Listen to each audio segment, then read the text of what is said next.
And I remember saying to him, wow, your freckles are so nice. And he was like, yeah, they're not freckles, they're just spots that I've picked. And I was like, you are my guy. Yeah. Chantelle Thompson, mother, entrepreneur and well-being advocate. Known to many through her husband and footballer, the late Joe Thompson. In this exclusive conversation, speaking publicly on a podcast for the first time, we hear from the woman herself. Up until the point that Joe passed, that Yeah. you don't want to admit that this is going to be the end. Nothing can prepare you. His first diagnosis, his second diagnosis, and then into his third diagnosis. You're trying on the outside to keep everyone together. Even though, don't get me wrong, I have days where I'm just crying, I'm upset. It also made us realise just how precious life is. You are obviously pregnant with Joe's third child. The doctors had said there's no way you would fall pregnant. He got quite emotional and just said, Shan, I've seen it. There's a boy, gave me his name. Really? We could programme our audience with 3 things that they would take away from this conversation. What would they be? To just be your authentic self, surrender to the outcome. And the third one, I would say... Chantelle Thompson, mother, entrepreneur and well-being advocate. Known to many through her husband and footballer, the late Joe Thompson. In this exclusive conversation, speaking publicly on a podcast for the first time, we hear from the woman herself. A woman whose strength, honesty and wisdom deserve to be heard. God, that played well after our conversation. I just love a singing bowl. I absolutely love a singing bowl. So welcome to the podcast. If you could pick your first word for me, that would be amazing. Exciting. Have a little feel. Oh, I knew love was going to come up. Did you? Yeah. Well, I knew it was going to be one of them, but it's come up first. So. I'm so glad it has, actually. Wow. But that's normally what happens. I always say, like, the singing bowl is the producer. And somehow the universe just brings everything together. Exactly, and it just flows. Yeah. Because the whole idea of this podcast is, because there are all words in there and we pick them at random, even I don't know what the flow is going to be. So this is why, you see. I love how it's all sparkly as well. Yeah. Very you. I knew that was going to be love. Very you. So based on love, I would love to start with your love story with Joe. Oh gosh, yeah, where do I begin?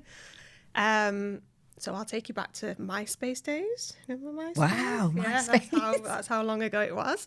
And Joe just used to pop up every now and then. And I, at the time, I'm from Beverley in Yorkshire. But I used to love coming to Manchester. I would be in Manchester every weekend. And I would see him out and about, but he was 3 years younger than me. And he was dead baby face. And I was this, like, girl that had my shit together. Of course you did. Had it together, had my own business, I had a nice car, and then I used to just see him and I was like, oh, he's really cute, but nothing other than that.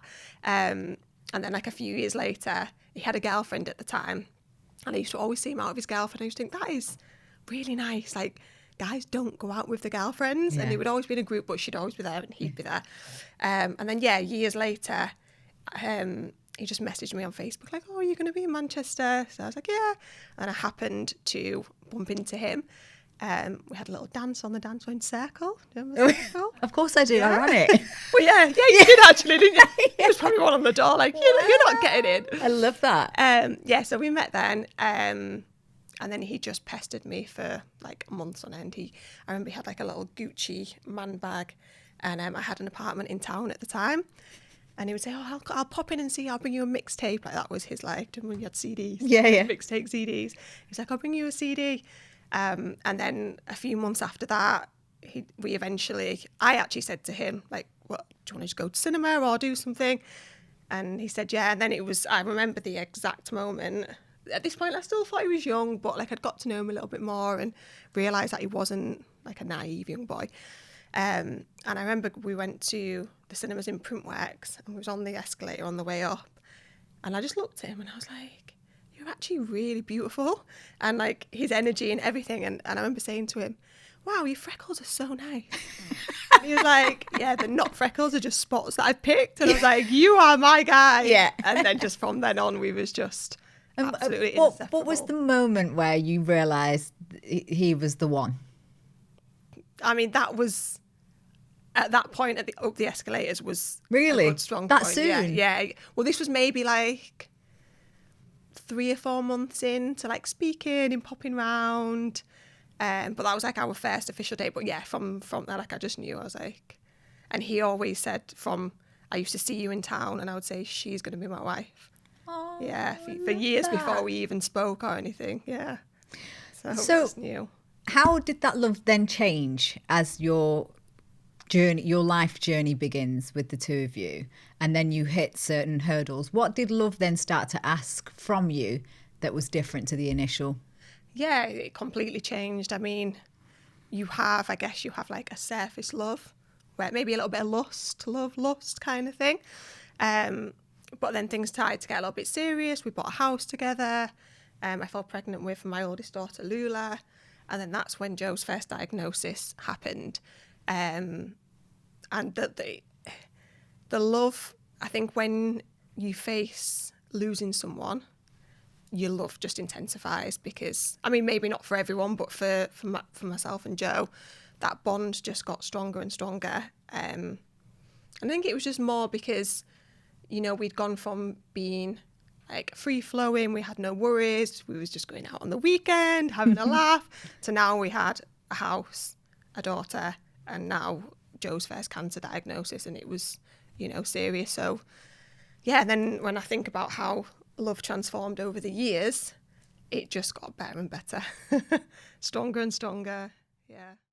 The love of that physical person's always going to be there until the physical person's not there anymore. But then what was your self-talk at that point to be able to accept? Because your love's not going to go away, is it? No, ever? for sure. No, yeah, absolutely. I think probably up until the point that Joe passed, my belief that he was going to still be here was still there, if that kind of makes sense. I think Joe had accepted that he was going to go, was going to go before I did. Yeah. And I think that's probably like a self-defense thing, that you don't want to admit that this is going to be the end, or the end in this physical body, in this physical reality. Obviously, it's not the end. Energy cannot die. No. So, and not his anyway. No, absolutely not.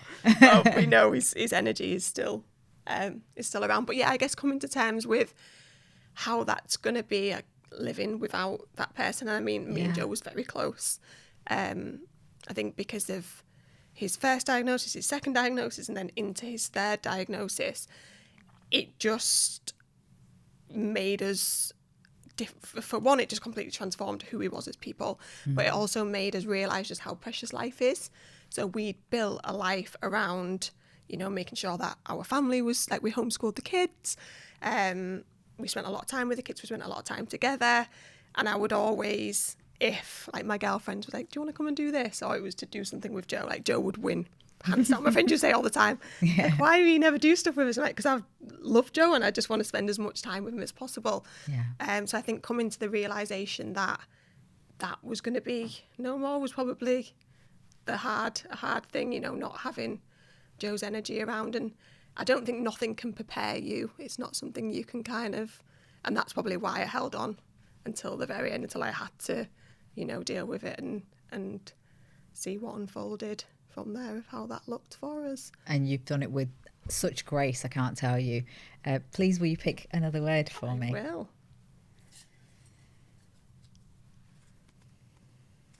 Becoming. Beautiful segue into becoming. You are obviously pregnant with Joe's third child. How did that come about? Well, when Joe was here, we'd always discussed we wanted to have more children. And if it hadn't have been for Joe's diagnosis, we would absolutely probably have a house full of them. But with the struggles, so after Joe's second diagnosis, he had a stem cell transplant, and the doctors had said there's no way you would fall pregnant. He basically didn't have any sperm, said there's no way you could fall pregnant naturally. So we began our IVF journey. That was back in 2018. Then we lost baby Dre, who was an IVF baby. Okay. Then went on to fall pregnant naturally with Athena, which was crazy. Yeah. Tested his sperm and there was like you are flying. Like there's more than your average man in there, which is crazy. And she was just meant to be here as well. Of course. But again, it's going back to that journey. And if we hadn't have needed to do IVF, then I wouldn't have had the opportunity to then carry Joe's baby after he passed. Yeah. And we'd spoken about it, and it's really funny because I remember being in the IVF clinic years ago, and they said they have the conversation and they say, you know, if one of you passes away, can the other one use the sperm or the eggs? And I remember I was laughing like, yeah, of course you can. Can you use my sperm? And he was like, yeah. I was like, can you use my eggs? I was like, yeah. And obviously we'd signed for that. But yeah, and I just knew I definitely wanted to have more children. It was just kind of in my mind, I was like, when is the right time to do that? And it was really funny how it happened actually, because I just got a download, like you was mentioning earlier about downloads, got downloads like the 20th of October. This was back in like May or something. I was like, right, okay. And I didn't know what it was, but I knew it was related to pregnancy or babies. I was like, maybe I'll have a baby on the 20th of October. Maybe that's when I start my IVF. So I didn't really mention it to anyone. And Joe's cousin had a dream, and Joe had come to her in a dream and said, tell Shan, it's a Beaver next and then Porto. So she said, I'm going to tell you this, but I don't know if it means anything. So I was like, right, okay.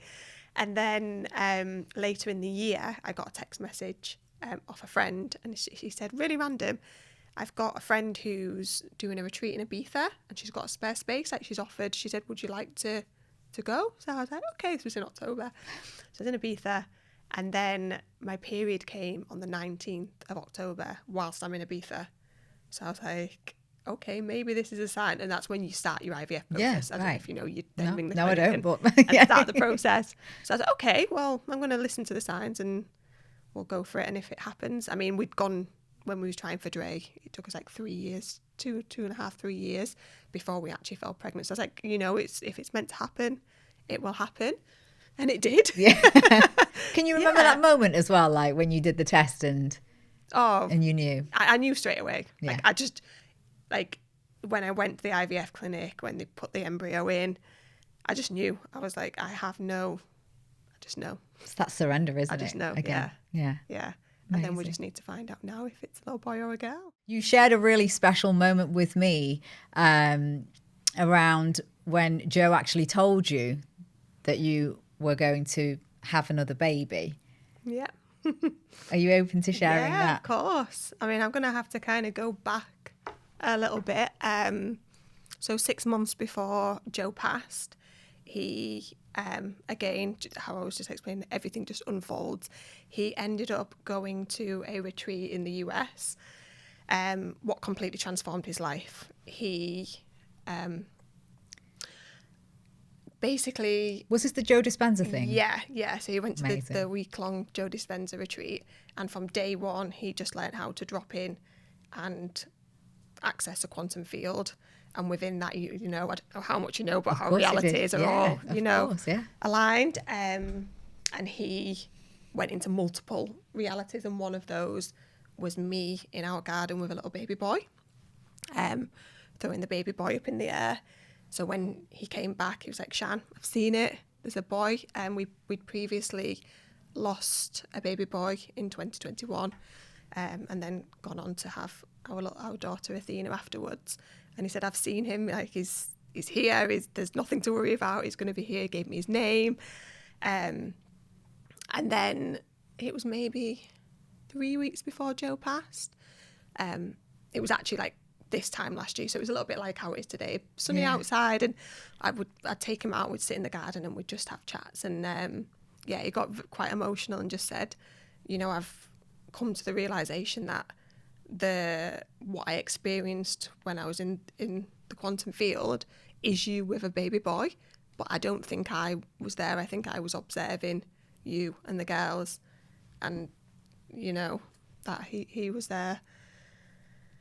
So now because at the time that would have been very upsetting for you to hear, because technically he's telling you that he's not going to be around to see this beautiful baby.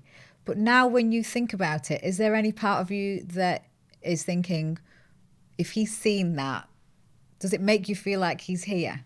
Oh, I know he's here. You know what I mean? I know he's here. Yeah. yeah, it's crazy. We've had an experience within our family that everyone's aware of. There was one day, well, I mean, there's been multiple, but this is kind of one story that I'll share with you. There was one day that I got up in the morning and jumped in the shower with my youngest daughter, and I just started to sing, Black Eyed Peas, Meet Me Halfway. If you meet me halfway, you got me singing on a podcast. Yeah, amazing. Yeah, so I just sang Think like Deepa first. Stop singing, Shan. So yeah, I got in the shower and started to sing that song. It just come from nowhere. Like, probably not heard that song in when do you ever hear that Yeah, song? that's It's not old. yeah. And it's not a typical Black Eyed Peas song as well. No, right? at the time I didn't even think it was Black Eyed Peas. I just sang the chorus, and then I was like, oh, and I knew straight away. I was like, right, okay. And then Athena said to me, Daddy loves that song, and I was like, oh, really? And then all day she kept saying to me, sing Daddy's song again, sing Daddy's song. So she had me singing it all day. And then I got home in the evening, and I thought, I'm just going to put that in the family group, because I just felt there was some connect. I was like, why am I singing that song? And it's basically, if you meet me halfway, right at the borderline is where I'm going to wait for you. And we know he was able to access, like he shared that with us all, and left us with that bunch of keys, is what we say. Like, we know the keys to access where he is. So I shared it in the family group, and then my sister came back and said, have you actually like looked at the whole lyrics of that song? And I was like, no. So sat in bed that night. Honestly, I must have cried for about 2 hours, just kept re-listening to the song, re-looking at the lyrics. I was like, I know that is a message from Joe. Like, he's there waiting for me to connect when I'm ready. And then 3 weeks later, I think 2 or 3 weeks later, I was going to the Joe Dispenza as well, because it was something that I was going to do. I was supposed to go earlier in the year, and obviously with Joe's experience. So we all went as a family, and we went out for dinner the night before it started. And Joe's friend, well, I say Joe's friend, our friends, who Joe ended up going to the Joe Dispenza retreat to, but there's a whole story to that. Again, very synchronicity, but I won't go into that. We went and met them for dinner. So we were sat having lunch, and the song came on. No. So my whole family was like looking at each other like, way. no, seriously, this is not even the start. So I was like, what? Like, why are we in this? It was like an evening loud restaurant, and none of the music had been like nothing. Yeah. So mind blown, but it was so loud we couldn't really speak. So Joe's friend was saying, what? Like, why are you crying? I was like, I'll tell you tomorrow. I'm too upset. I was like, I'm going to have to tell you tomorrow. So in the morning, we went to go and meet them for breakfast. I was walking to the breakfast place, and we'd ended up going to the wrong breakfast place, but Brian was already sat there. So I was like, why are you here? He was like, oh, I'm going to go get a tattoo, long story. But by this point, my mum had sat down with the kids and all the family. So I was like, oh, we'll just stay here. Brian left. I told Brian about the song in the evening. He was like, of course. Like, he'd experienced when they was at the retreat, they'd both gone into the same quantum reality together, experienced the same thing, come back to this reality, and was like, what? Like, we were just in the same place. So we all sat down for breakfast, and then the song came on again. So we was like, no, and this was the morning that the retreat was starting.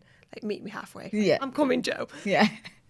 So that was crazy. So it was all just mind blown. And then in the evening, maybe 2 days later in the evening, my sister had gone to take her son up to bed. There's like 2 bedrooms upstairs, and somebody was walking by singing, oh, I can't go any further than this. I was like, what? And then there's been like multiple times since then, but like just things like that just is just a reminder, like, I know he's there. Yeah. And as much as I miss him physically, I think I can't imagine how people feel when they don't have that belief, or they think that, you know, when someone passes, that is the end, when it's really not. It's not. I know. It's not. I know. Well, it's in Hinduism, we believe in reincarnation. So we know it's not the end. The soul is just on to the next journey. And depending on its karmic ties, it'll do what it needs to do before it gets onto the... And if there's things that are still kind of outstanding, or things that need to be almost fixed, then it will be done. Up to a point where there is a full acceptance of that person needing to go on to the next thing. We do it through a lot of rituals, but so this to me is just it just makes my heart fuzz, because I'm like, this is so true. We know that. Exactly. And we've always known that as a family, but I think Joe's experience and my experience since then has just absolutely cemented that. Well, we say there's no such thing as a coincidence, but people just don't really want to believe in it, I do know. they? So I just want to stay on this last bit for becoming, because it's really important. You know, one of the things that I am really trying to advocate through the podcast is that people take something from this that then teaches them, hopefully develops them, and you know, makes to kind of helps them on their growth journey. And I know that based on your journey and just your beautiful intention of always wanting to help other people, you've always been really open and honest and had the courage to share, whether they're life lessons, whether they're healthy swaps. And I would love for you to just think of 3 things that you could say to people now that they should change based on everything you've kind of gone through. Just 3 things that you would just categorically go, without even thinking, these are 3 things people need to focus on right now just to transform their lives without even thinking about it. Yeah, I would say the first one would be, don't do something that you're unhappy doing. Don't waste your life, don't waste your time, because we don't know what that time looks like. You know, I didn't think that Joe wouldn't be here. Yeah. But he isn't, sorry. So don't waste your time doing something that you don't enjoy. Give yourself self-love and don't be so hard on yourself. I think in today's society, it's really difficult not to. You know, social media is huge, and people look at what goes on social media as the truth and as reality, and then compare their lives to that. So I would say to just be your authentic self. Don't watch anyone else. Just be you and be kind on yourself. And then the third one, what would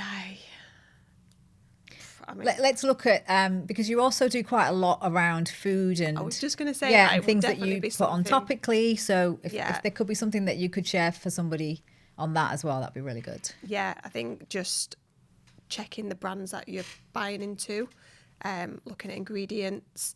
And now more than ever, I think people are more aware of what they're applying on the skin, what they're putting into the body. You know, I would never buy a product, and my friends think I'm a bit extreme, and probably I'm a bit extreme, but I would never buy a product without knowing the full ingredients, you know, and I wouldn't put that into my body, especially for my kids.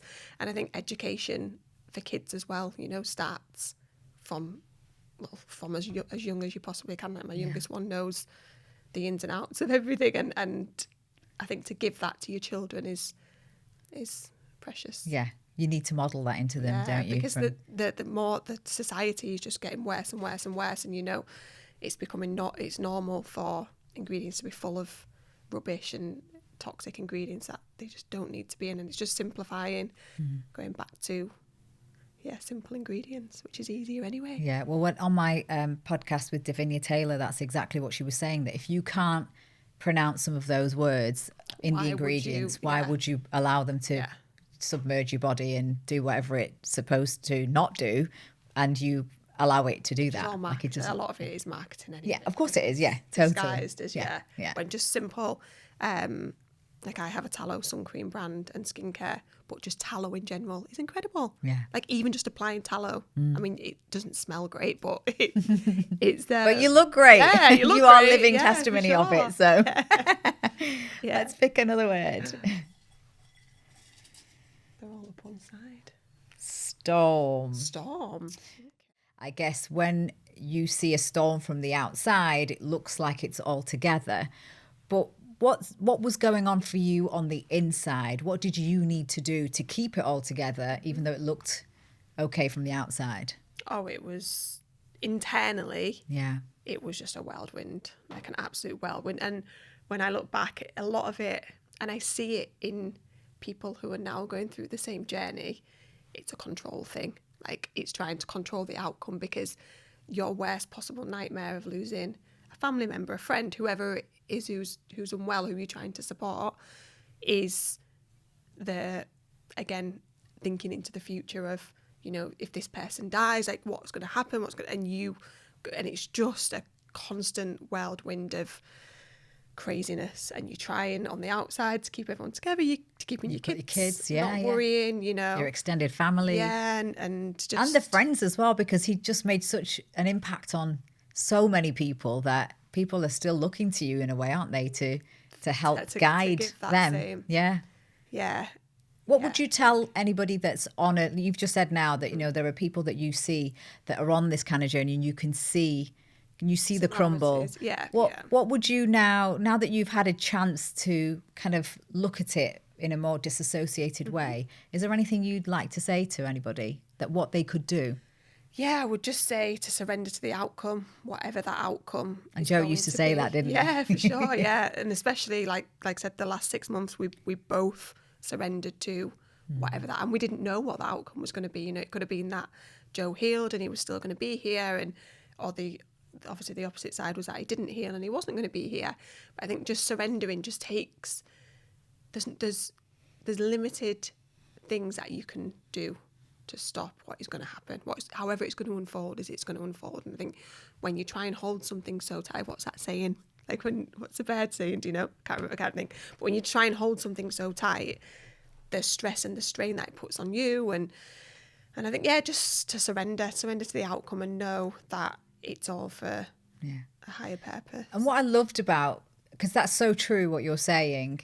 You know, that requires patience. And again, Joe said a lot, didn't he? He always said, you know, always patience, never a patient, which I absolutely loved about him. But what was beautiful about that as well, and I'll go back to what we were saying earlier, which is what you can control. And again, for people that might be on this journey, are the things like what you put into your body and, you know, living a more healthier, more, you know, in a more well-being state of mind.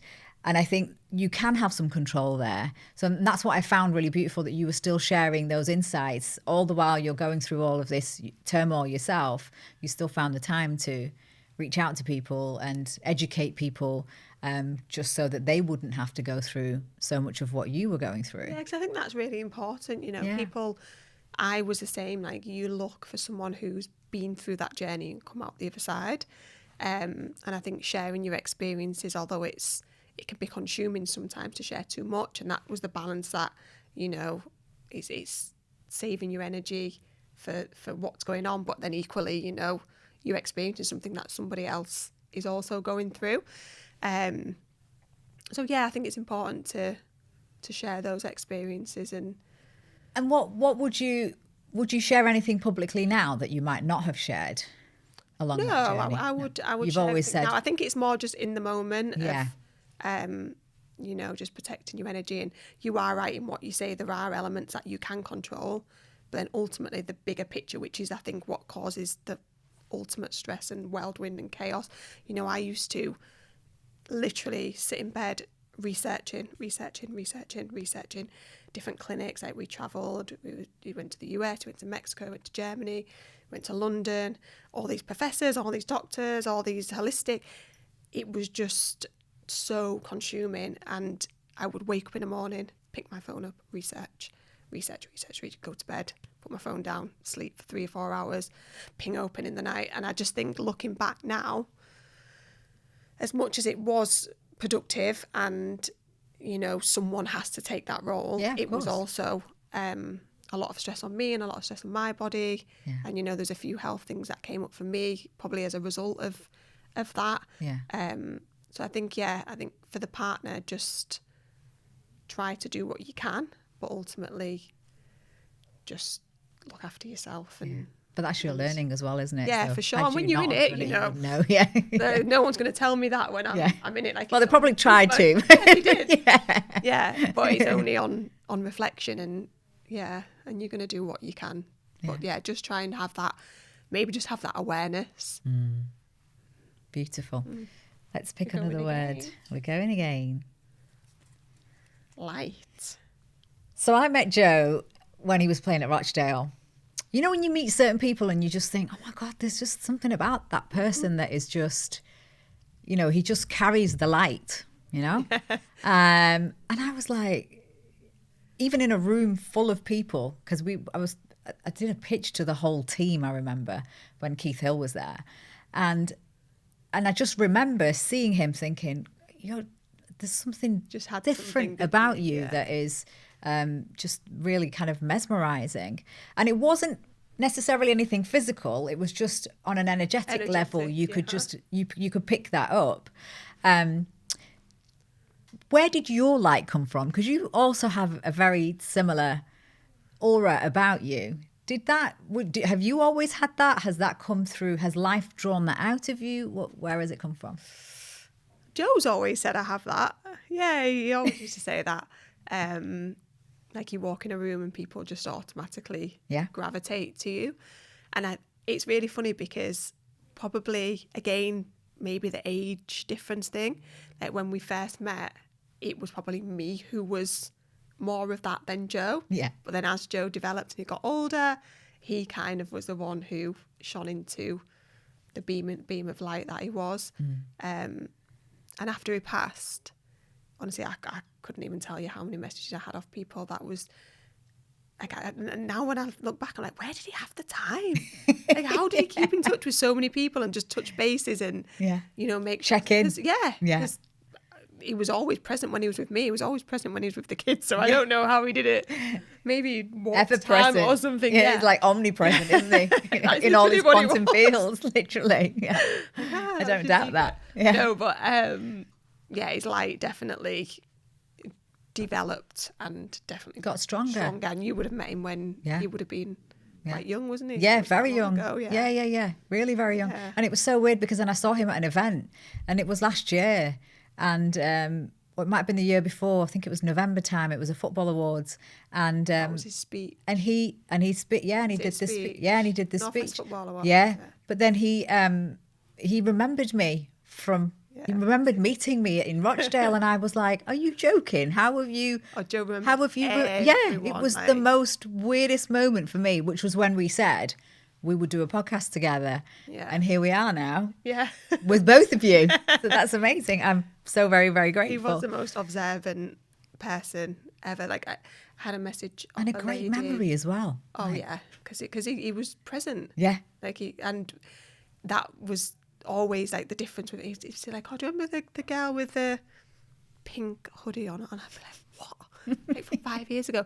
There was a lady who messaged me actually, and she was in the footballing realm, and she said she went to an event and Joe was there, and I think she'd been quite unwell for a number of years before that, and no one really knew, and Joe had gone up to her and said, "You're not well." She was like, no one's ever known that or recognised that in me. Like, yeah, what? And yeah, he gave her some words and transformed her life. Like, that's of course he just did. what he did. Like that one instance of meeting her. Yeah.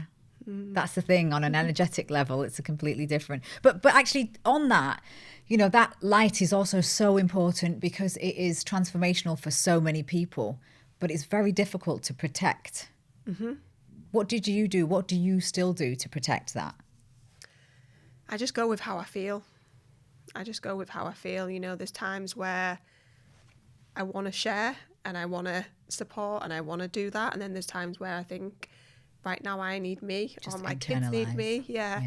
And it's difficult because I think people sometimes get stuck into the cycle of I need to be that for everyone on the outside when really on the inside everything's not great. No. But you can't be anything for anybody. No, you can't. Right. And how can you do that? You know, Yeah. So yeah, just making sure that you're right and you're sharing at the times that feel right to share. Yeah. Let's pick another word. Anchor. Anchor. So. It's a good word. Thanks. They kind of come to me, you know. Yeah. That's what happens, yeah. I don't necessarily sit and go, oh, let me think of what words would be really interesting or cryptic. It's like I think about who I'm actually going to sit with and what we're going to talk about, and then just get the download. And then the words kind of appear. Anchor for me is really important because everybody is going through a life journey of ups and downs. Doesn't matter how big or small. There shouldn't be a comparison really. Although of course your journey is extraordinary. What has kept you anchored? Because even just as a person from the outside looking into what you're showing us, which is social media based, there is just this innate strength that you just seem to ooze, right? There's composure. There's just some sort of anchoring there. What is that anchoring? Is it a belief? Is it a faith of some sort? What is it? Ooh, I would say I've always been really anchored as a person. Like sometimes I question that myself and think, you know, am I just blocking out and carrying on and being that person. But where does it come from? You know, like sometimes some people have like a sense of there's a belief about it, or, you know, it's a religion, it's a prayer. So when you kind of, you know, when you are slightly off kilter, when there's a wobble, what do you do to bring yourself back into that I would say grounded awareness. space? It's probably awareness. Back into awareness. Back from when I've come out of that. Yeah. Back to centre. Yeah. Belief as well. Like, we've spoken a lot about beliefs. Just the knowing of life, the knowing of who we are, the knowing of how serious it doesn't have to be. Like, even going through the experiences that I have, you know, you have one of two options. You either continue life and grow and develop as you should, or you stay stuck in that moment. But coming back to the anchor, I feel like I've always been quite anchored. Grounded. Yeah, grounded is probably. You also say that, you know, that Joe's voice is in your head, and you kind of keep his voice in your head. What is he telling you? Are you allowed to tell us? Sometimes I laugh and I think, I know what you're saying right now, what I should be doing, and I'm not doing it. And I know you're going to be really mad at me. Joe's voice is constantly. So that technically is some form of anchoring, isn't it, as well? Yeah. Which is beautiful. And it was nice for me to have those characteristics of being grounded when Joe was unwell, because I think that really supported him through his journey. You know, it was for me, it's always just I'm a pretty like logical person, like A to B, like let's just get to A to B, like there's no flapping I'm just no chaos. We just would well, I said composure. Like, you use it. I would really probably say that. But I do question it sometimes. I think maybe one day a big breakdown's going to come, like, I've carried all this anger and got all this for that long, but it's well, I think there is something in the whole art of mindfulness and being present and being aware and checking back in with yourself constantly. And I think if you do that well and you do it consistently, then that provides some form of stability, doesn't it? Just some form of routine. And I guess you've almost had to do that as well because of the girls. Yeah, because of what they're seeing and what they're absorbing in terms of your energy all the time. Yeah, you've got to be aware of that. And looking back, I think like self-development happened for me from quite a young age. I was connected to a friend of mine who introduced me to The Secret. I was like 15, 16, and then just from there it's just always been self-development. So that's probably played a big part in the anchor. Well, that's why you had the apartment and the car, and Joe was like, obviously... whoa, bougie chick. I'm getting in there. True. Yeah. You just attracted the right person, didn't you? I did. Let's pick another word. Absolutely did. Clarity.